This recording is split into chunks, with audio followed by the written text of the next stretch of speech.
Greetings, my friends. I am so delighted to be with you as part of this exciting meditation conference.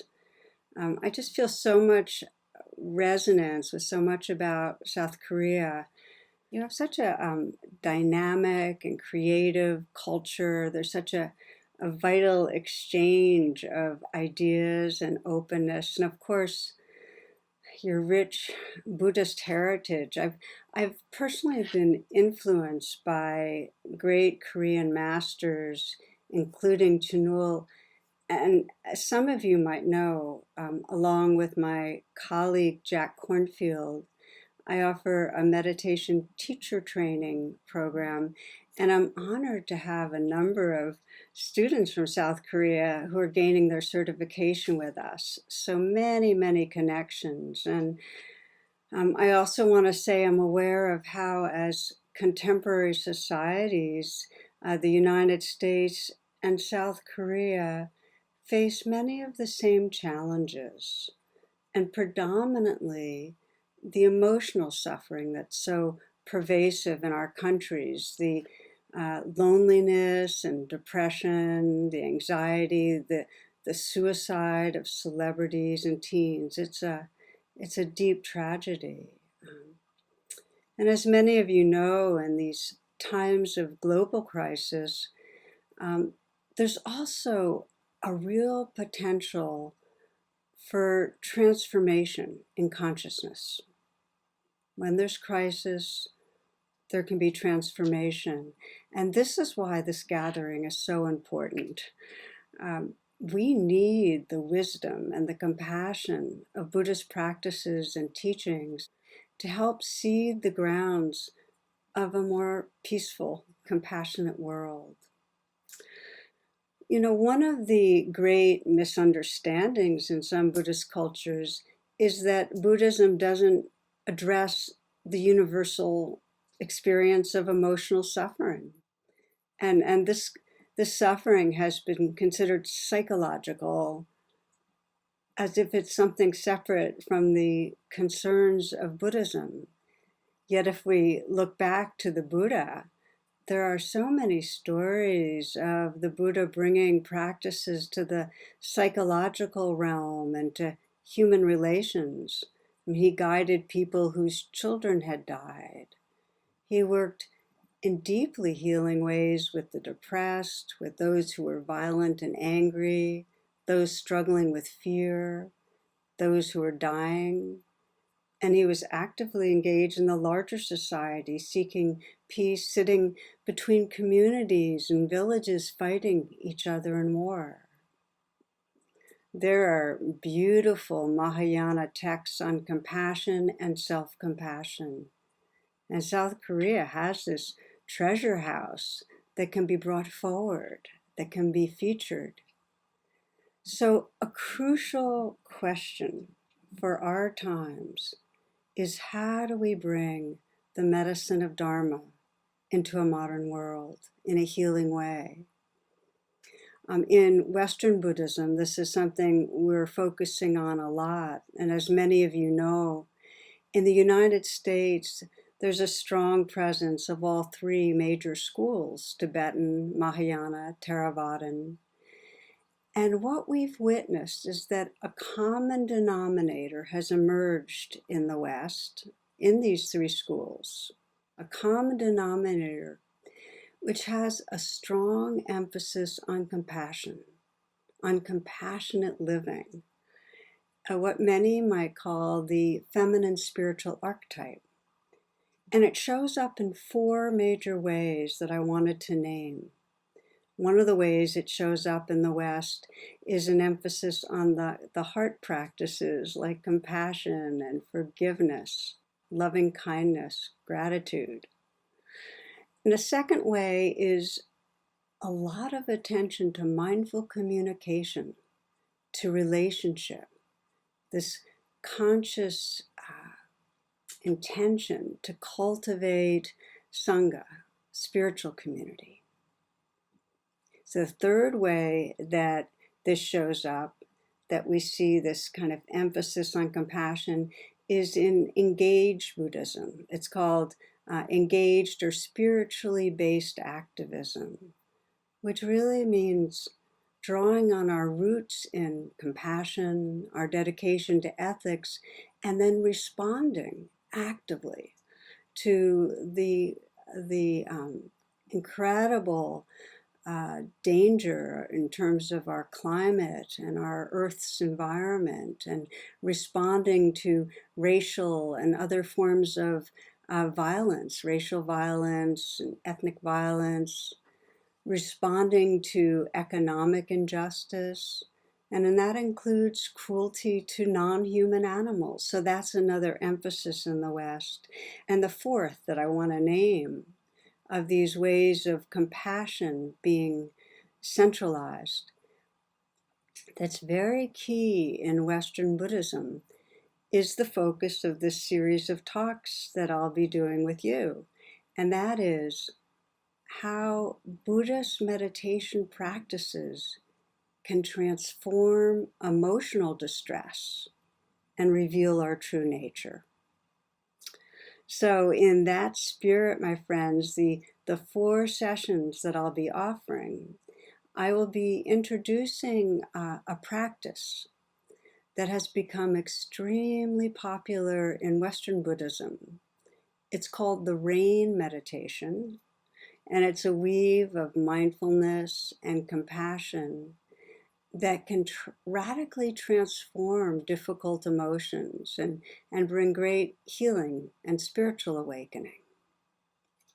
We'll start this session looking at how rain addresses a very core domain of suffering, and that's the suffering of self-aversion, self-hate, shame, the feelings of bad self.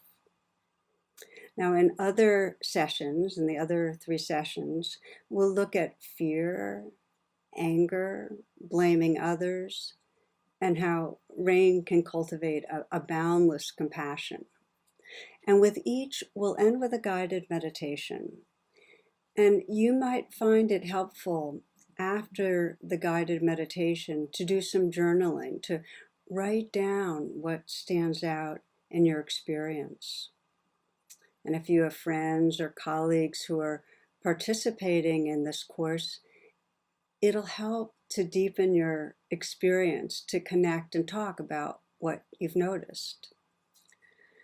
Now, as a way of introducing rain, I'd like to share a story some of you might remember of an enormous clay statue of the Buddha that was located just north of Thailand's ancient capital of Sukhothai.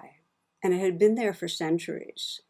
And it wasn't the most handsome statue, wasn't particularly refined, but it was revered locally for its staying power.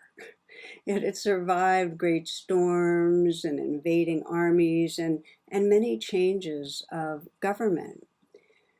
In the 1950s, it began to crack, and due to hot, dry weather, one crack was wide enough so that a monk could take his flashlight and peer into the crack. And what shined back at him was the flash of brilliant gold.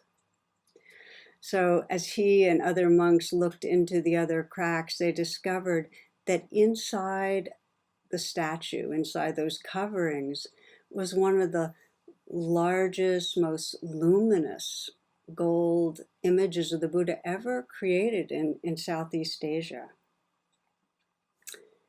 Now, the monks believed that this work of art had been covered with the plaster and clay to protect it from harm during periods of conflict and unrest. And in a similar way, we humans encounter difficulty, and we cover over our innate purity with our defenses, our ways of protecting ourselves, but so much so that we forget our essential nature.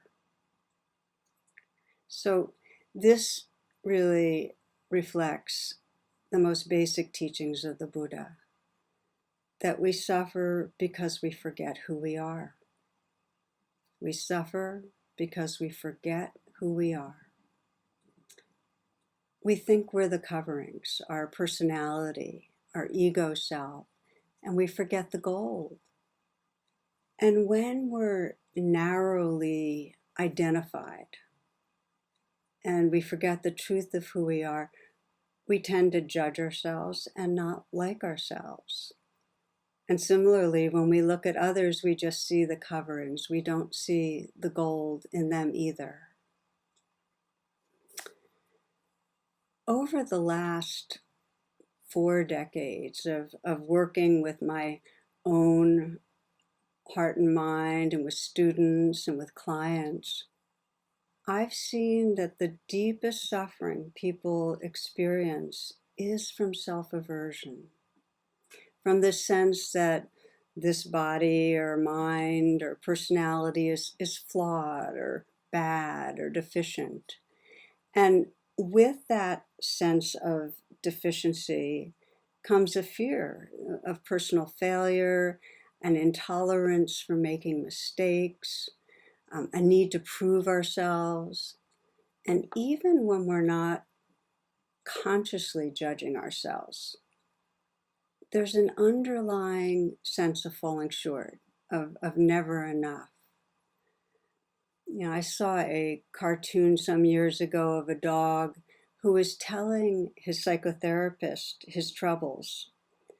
And what he was saying was, it's always good dog this and good dog that, but is it ever great dog? And we know how feelings of deficiency can really show up in all domains, whether it's falling short at work or in our relationships as parents, on the spiritual path. You know, when I teach in live groups, I often ask people how many feel they judge themselves too much. And most people raise their hand. Most of us know we judge ourselves too much. But what people don't often realize is how many moments of their life are actually being shaped by this fear of failing, this feeling of chronic deficiency. And that's why I call it the trance of unworthiness. It's a trance, which it's like a dream. A trance means that we're living in a confined, distorted, constricted experience. We're living inside very limiting beliefs about ourselves, and it cuts us off from a larger reality. I remember years ago a friend telling me about sitting with her mother as her mother was dying. And her mother's last words were, "All my life I thought something was wrong with me." That's what she said. And then she closed her eyes and she died. And for my friend, it was a bit of a dying gift because she realized it doesn't have to be like this. We don't have to go through our life moments with that background sense of falling short. But the first thing is we have to recognize that we're actually in a trance a lot of the time. We have to recognize how that background of something is wrong with me, that background is there.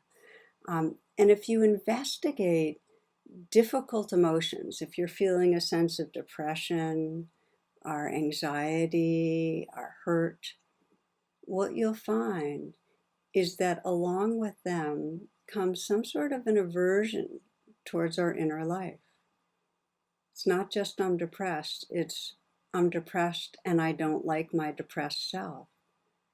It's not just that we're anxious, it's that I'm anxious and I don't like my anxious self. And the fundamental truths, the most fundamental truths are the ones that we forget.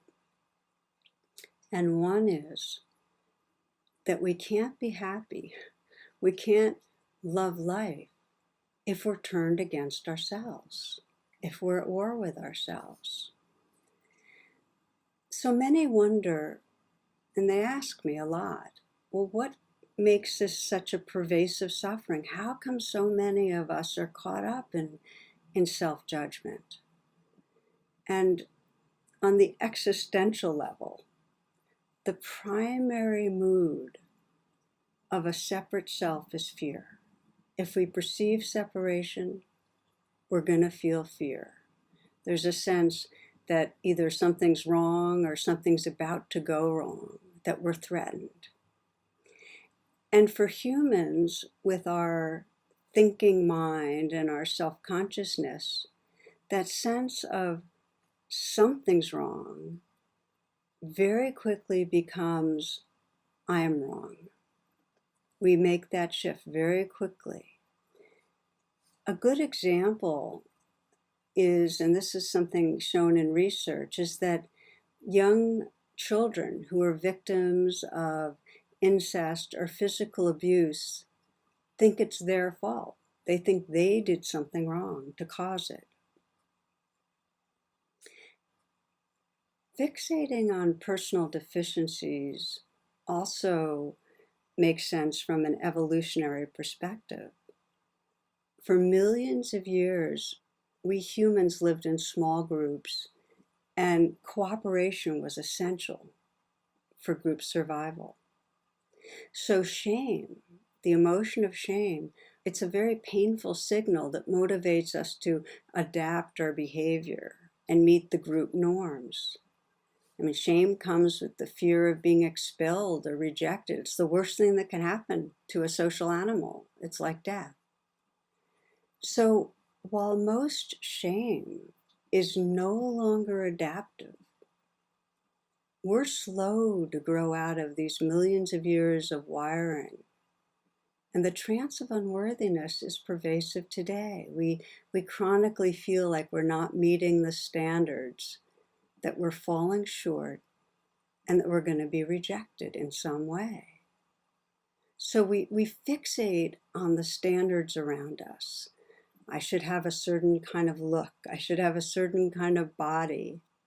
And as we know, billions and billions of dollars are spent on cosmetic surgery, on diets, to try to meet those standards. We don't want to be ashamed of ourselves.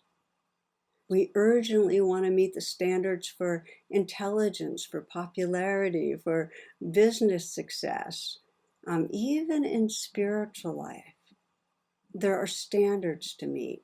We're trying to be a certain kind of person. I'm going to share with you one of my favorite little essays about this.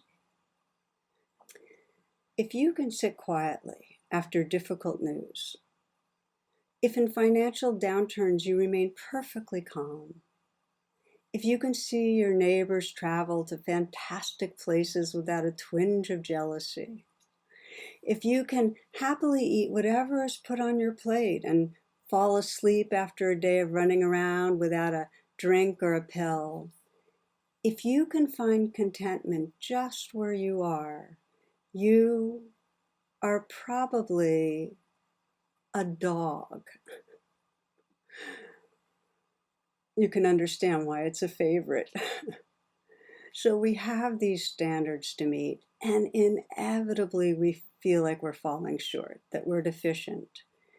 And the key messengers that invoke shame and invoke our self-aversion actually are our family and caretakers. We get the message to work harder, perform better, don't be so needy and sensitive, look more attractive. We get these messages through our caretakers, but it's actually the society that's setting those standards. If we look deeply, we are thinking society's thoughts. And society gives us the standards and in a very deep way reinforces caste systems, feelings of superiority or inferiority on the basis of class or race or ethnicity or gender. And that amplifies the trance of unworthiness for many, many people. So aversion turned inward is one of the most fundamental expressions of human suffering. It obscures our true nature. It prevents us from seeing the gold, the goodness in ourselves and others.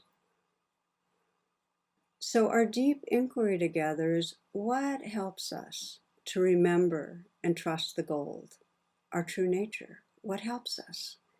And this is where meditation practice, where training our awareness comes in, and in particular, where we'll be applying the rain meditation.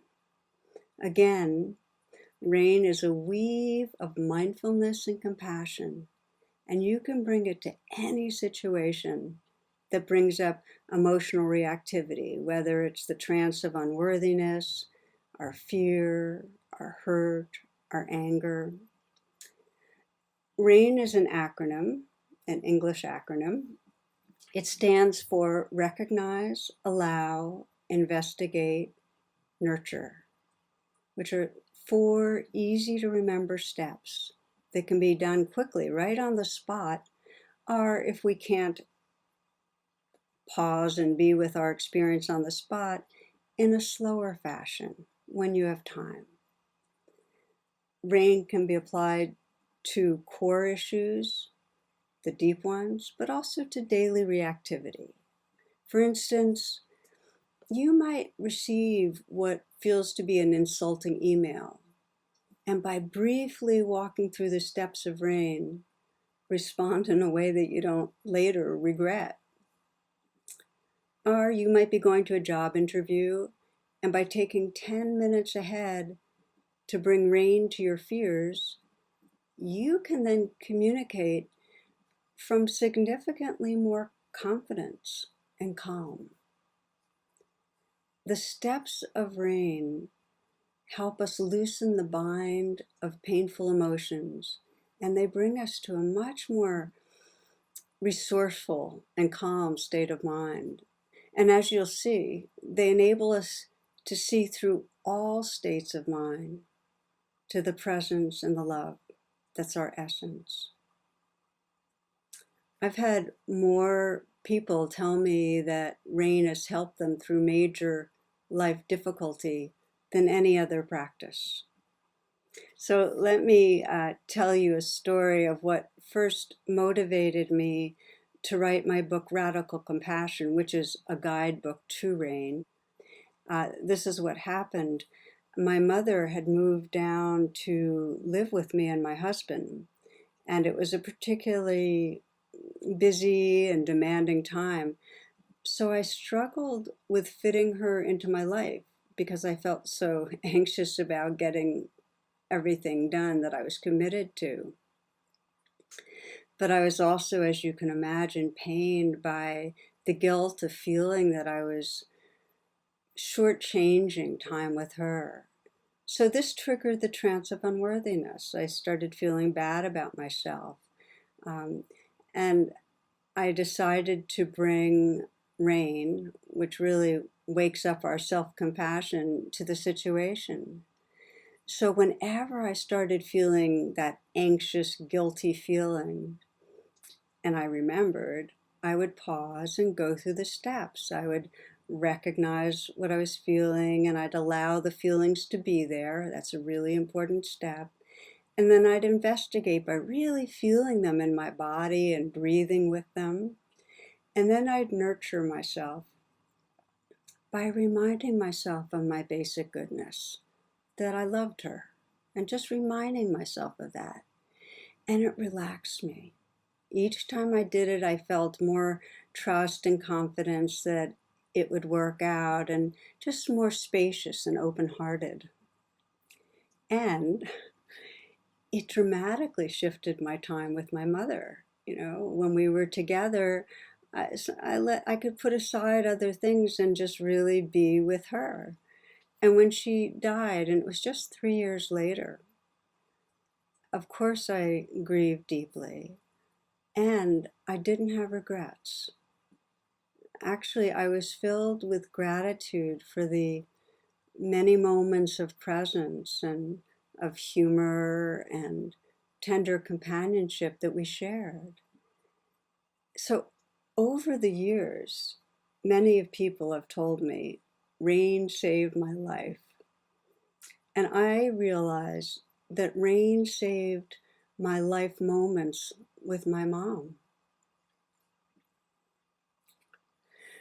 Okay, the first two steps of rain are recognize and allow, and they are the grounds of mindfulness. So rain is rooted in mindfulness, that attention to the present moment without judgment. Recognize and allow.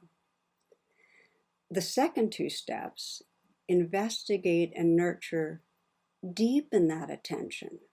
Sometimes when we're really stuck, just the first two steps of mindfulness aren't enough. We need to actually deepen our attention and investigate and nurture, and that's what awakens a full, compassionate presence. I'd like to close this session by giving you an opportunity to explore the first two steps of rain, recognize and allow. And first, I'd like to share a story that highlights the power of these two steps.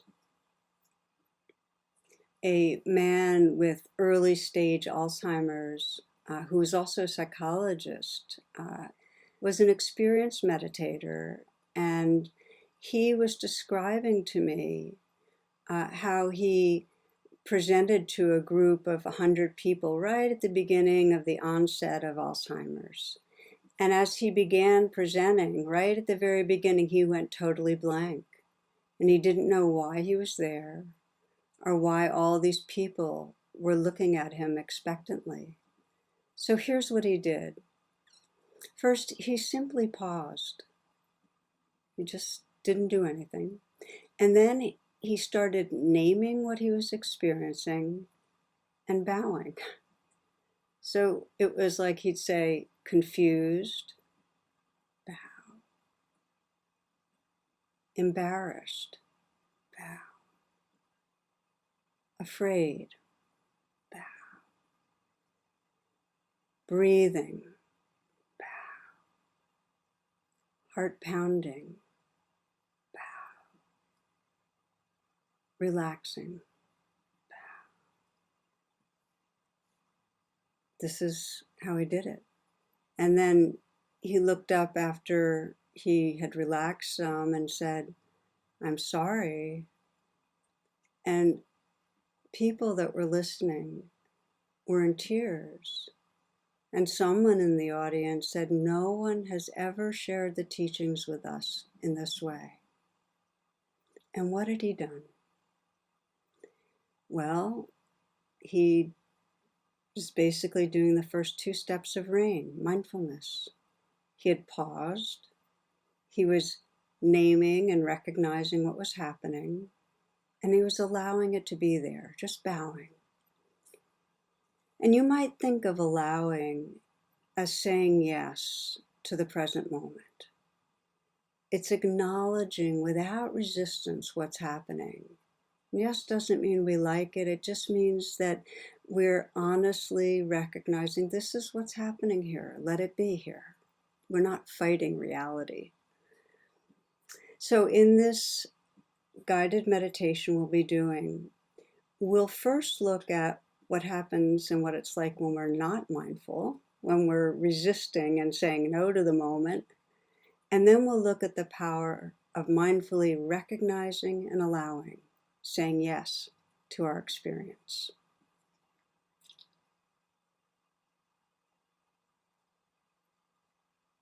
Please sit in a comfortable way.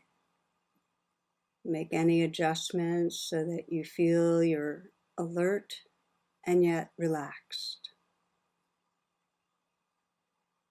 You might close your eyes.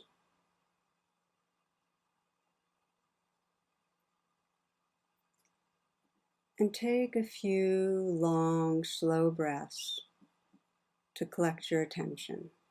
Inhaling deeply, filling the lungs. And exhaling slowly, releasing tension or tightness with the out-breath. And again, deep in-breath, slow out breath.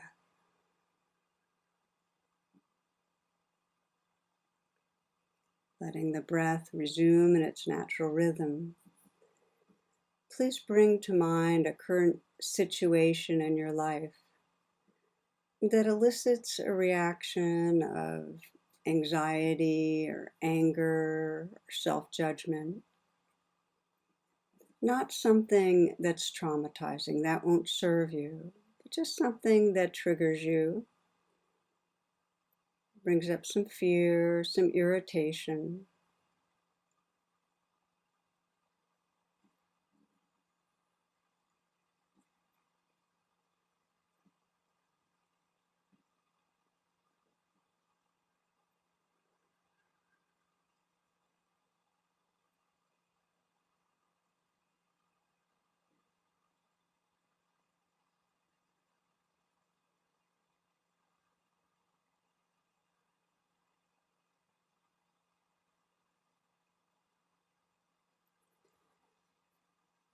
Once you've decided on the situation, see if you can review it like a movie, pausing at the charged moments.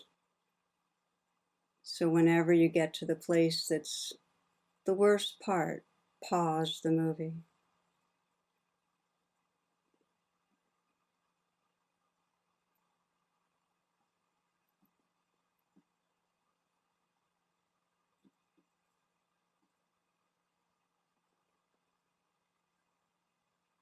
And sense in these moments what's the most disturbing part of this, the worst part.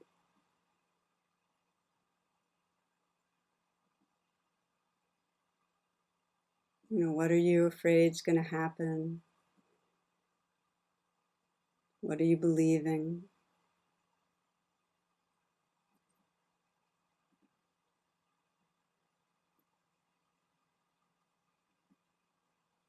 What are you feeling?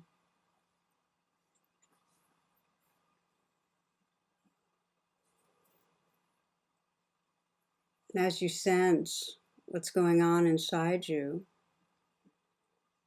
begin to say no to it, to whatever you're feeling.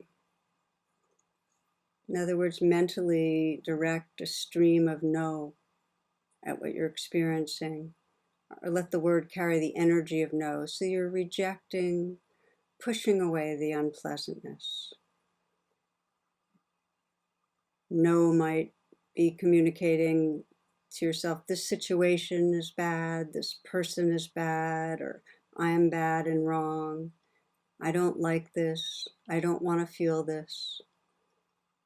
So whatever you're experiencing, just send no to it. As if you're trying to make it all go away.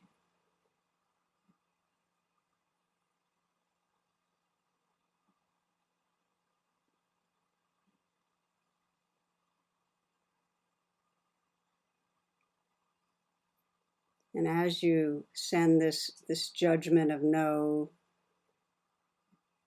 notice what that resistance feels like in your body. When you say no to an experience, when you want it to go away, what happens in your body?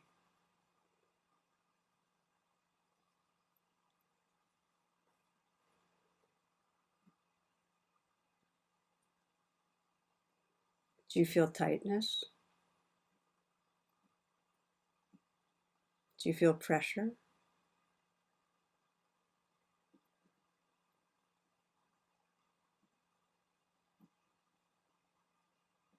What happens to the feelings, the painful feelings as you say no? No to the fear, no to the anger. What happens? No, you shouldn't be here. I don't want to feel this.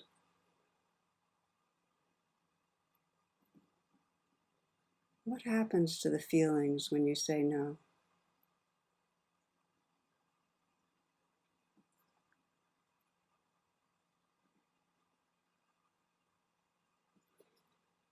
imagine what your life would be like if for the next hours, weeks, months, you continue to move through the world with the thoughts and feelings of no.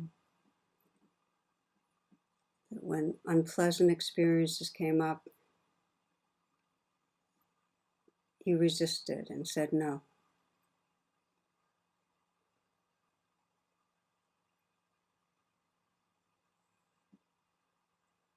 What would your heart be like? Your consciousness?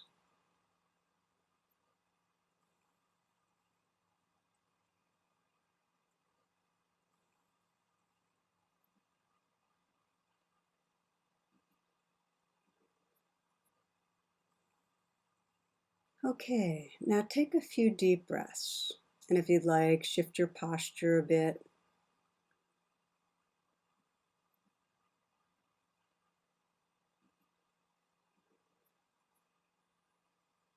And we'll enter the second part of this meditation.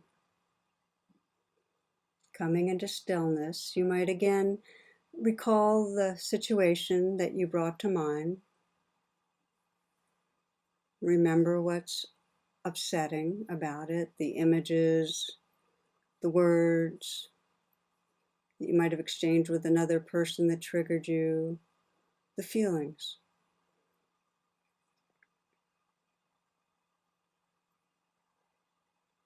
Let yourself get in touch with the worst part of it.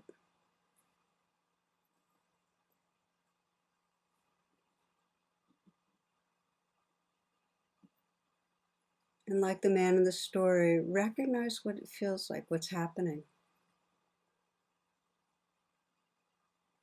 But this time, in your own way, you'll be bowing by saying yes to the experience. So whatever you're experiencing, fear or anger in the body, you're just saying yes to the emotion, the feelings in your body.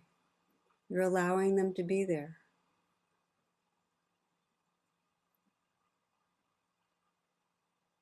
Yes to the hurt, yes to the irritation. You're not saying yes to another person's behavior, you're saying yes to your own experience. And if not the word yes, it's the energy of yes. The way it's a bowing and allowing for this to be here. It's like you're saying, this belongs, this is part of life.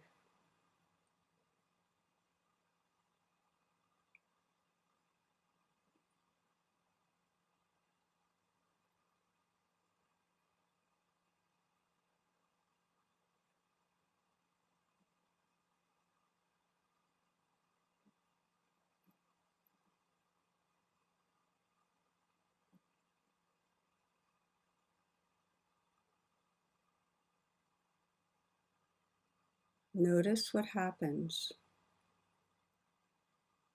as you say yes, as you allow life to be as it is.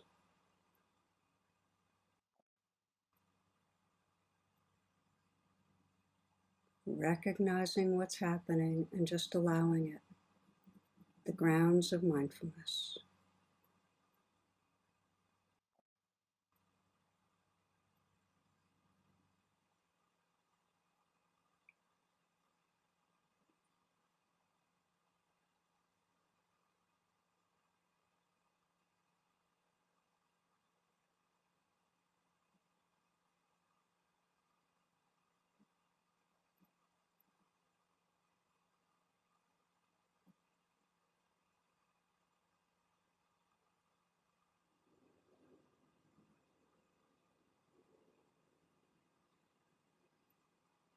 Whatever you notice coming up right now, see if you can meet it with that bow, with that energy of yes, letting it be there. And notice what happens.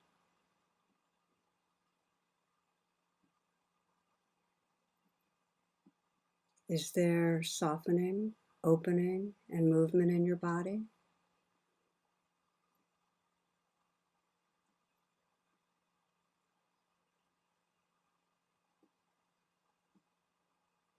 Is there more space and openness in your mind?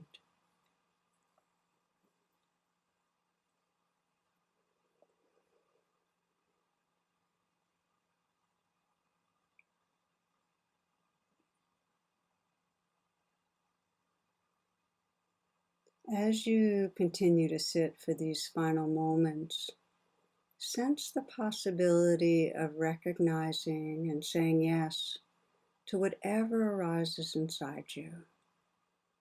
The changing sensations, the feelings, the sounds.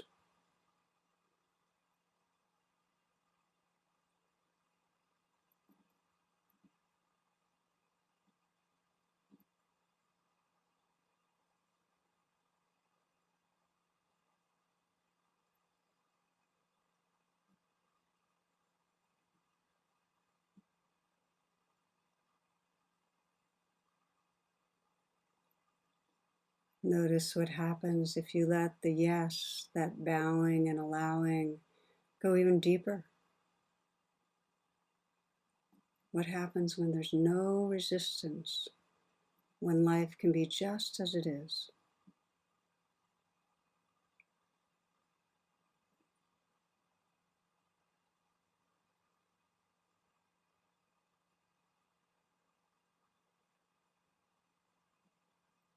Are you noticing the space that opens up, the space of presence?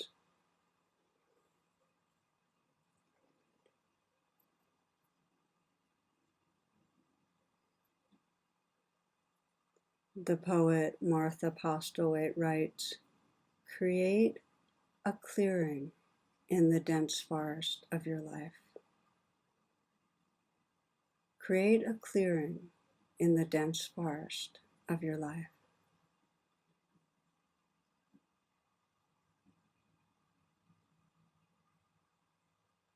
Can you sense how recognizing and allowing, saying yes to the moment, creates that sacred clearing?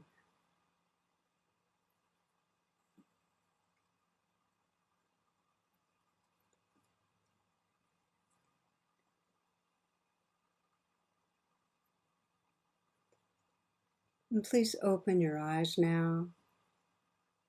And if you find it valuable, you might journal about what you experienced with no versus with yes, with resisting versus recognizing and allowing your experience.